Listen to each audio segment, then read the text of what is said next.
Hi everyone, Magda from Coacharia here. I'm here today with Tracy Brown, one of our alumni and a coach who's been recently running some support groups through Coacharia. We started these because of the COVID-19 crisis, because we wanted to do something for the community to help out. And Tracy has stepped in to lead that effort. So I wanted to introduce everyone to Tracy and hear a few words from her about what these support groups are all about, what you can expect. So, hi Tracy. Hi, thanks for having me. So let's start with a bit of background. What are these support groups? Basically, they're a space for people to come and talk about whatever they need or want to talk about. It's a safe space. We don't record anything. We don't put anyone on the spot. So actually, if someone just wants to just hang out and listen, they can do that as well. I'll usually come in with an idea of some things that maybe I'm sharing, and I have a few questions that can be used if people are feeling like they want to be guided a little. But let's say somebody needs to vent about something that they're feeling anxious about, they can come and do that. It doesn't really matter what else is on the table there.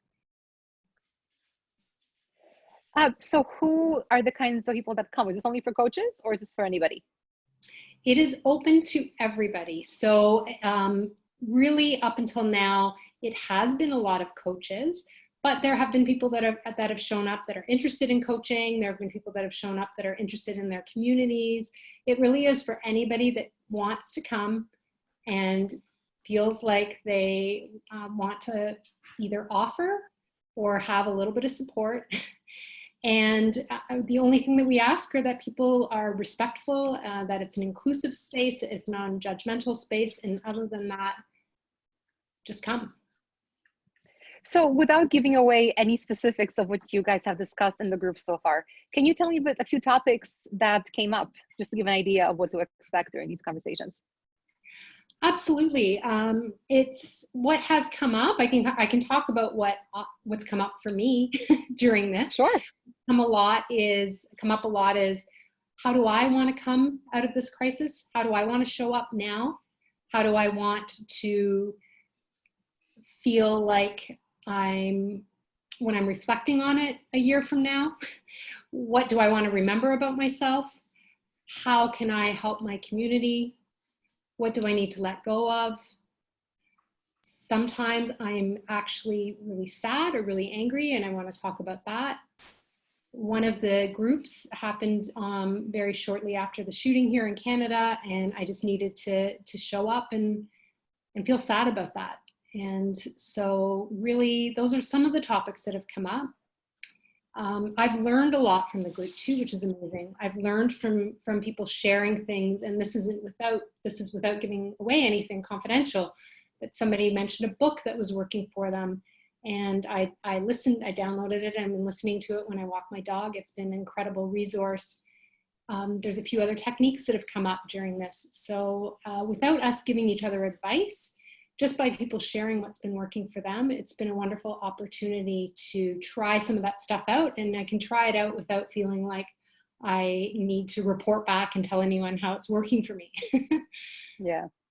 So it sounds like a space where there's really no pressure to do anything specific. It's a space where people can just come self-reflect or not, but just a space where they can deal in a group with the world around us.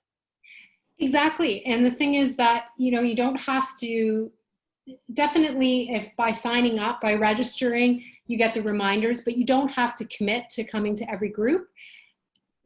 Sometimes people can't join until a little bit later. We've had people come in 15 minutes before we're wrapping up.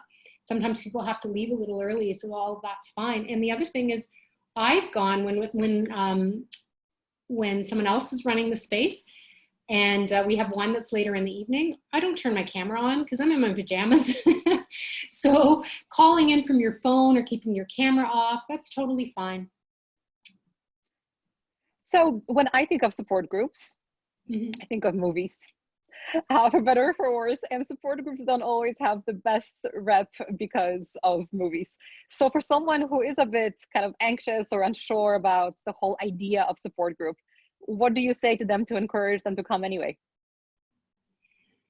That's an interesting question. So your support groups, when I think about them in the context of what you see in a movie, it's a very, it's a circle and everyone's sort of sitting around on very uncomfortable chairs and they're facing each other and they need to cry.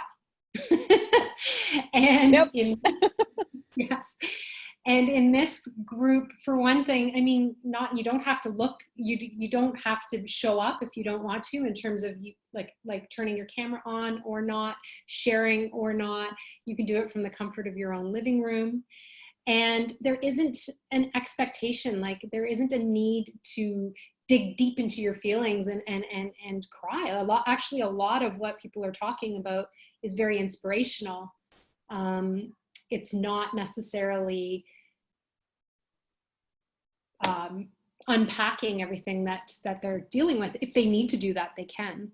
So I think that can, for me anyways, in the past, that's the pressure that I would feel about support groups. Like, I don't want to have to be vulnerable in front of people. And really, you don't, the beauty of it is that you don't need to be, but maybe by somebody else talking, there might be something that resonates with you that you can take away, and you don't even need to let anyone know that that's something that's touched your heart. So it sounds more like a sharing group that's very supportive of each other. Very much so, yes. Awesome. And I found that oftentimes, even myself, especially with the evening groups, I'll come into it and I might be feeling a little tired, and I think, like last night, for example, I was going to show up for 20 minutes and then I was going to sign off, and I ended up being there for the whole hour, because once it's just one of those things that you just get into like this great conversation and all of a sudden time goes by. So it doesn't feel, sometimes there is a little, it feels like the biggest effort is just actually like showing up. But after that, it doesn't really feel like efforting. That's a challenge with a lot of things in life, isn't it? Just showing up is half the battle. Well, that's great, Tracy. Thank you so much. Anyone who's interested, I will put a link in the video notes to register for the support groups, for sharing groups. Please show up, please come. If you stay off camera and off mic, that's perfectly fine. If you don't say anything, that's perfectly fine. But if you do the opposite, if you share everything that's on your mind, that's completely welcome, and it's a safe space. So we hope that you join us, and please feel free to invite your friends, your colleagues, whoever. It's an open space for all of us to get a little bit of extra, a little hand holding maybe in a time of need. Absolutely. And Awesome. It's the same. If anyone wants to just come and check it out, they can just come and see what happens and decide if it's for them. So it's pretty pain-free that way. Pain-free and flexible. Yeah, show up once and hopefully you'll keep coming back. Yeah. Great. Thank you so much, Tracy. And we hope to see many of you in our groups, which I won't say the times here on the video because they might change and that would make the video not very useful. So I will post that in the notes of this video. Thanks very much. Thank you.